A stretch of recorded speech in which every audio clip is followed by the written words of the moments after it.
Si je poursuis et si j'attaque la colonne suivante, donc celle de l'azote 7, 14 N et 15, 31 P, j'ai l'atome de phosphore, l'écriture du noyau d'atome de phosphore, l'écriture du noyau d'atome d'azote.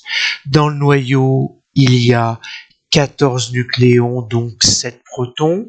L'atome étant électriquement neutre, il y a 7 électrons à répartir autour du noyau. 2 sur la première colonne, 5 sur la deuxième. Ici, les 15 électrons, je les répartis en 2 sur la première, 8 sur la deuxième, et il me reste 5 électrons, 8 et 2, 10 et 5, 15, sur la troisième.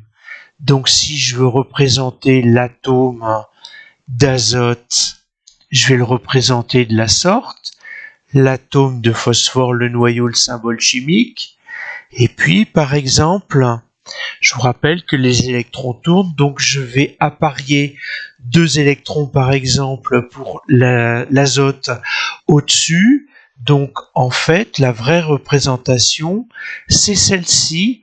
2 électrons appariés, c'est un doublet qu'on représente par un tiret.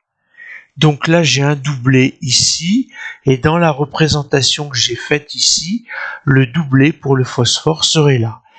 Il y a donc ici tous les atomes de la 5e colonne, ici. Alors, c'est pas la 5e, c'est la 13e, mais compte tenu de ce que j'ai dans ma classification simplifiée, j'ai en fait ici cette représentation-là.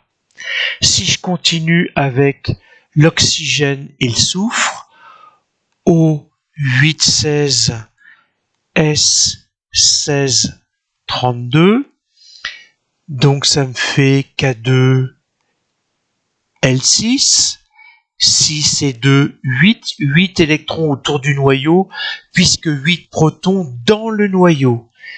K2, L8, M6, 8 et 2, 10 et 6, 16 électrons autour du noyau en 3 couches, puisque atome électriquement neutre, j'ai 16 protons dans le noyau.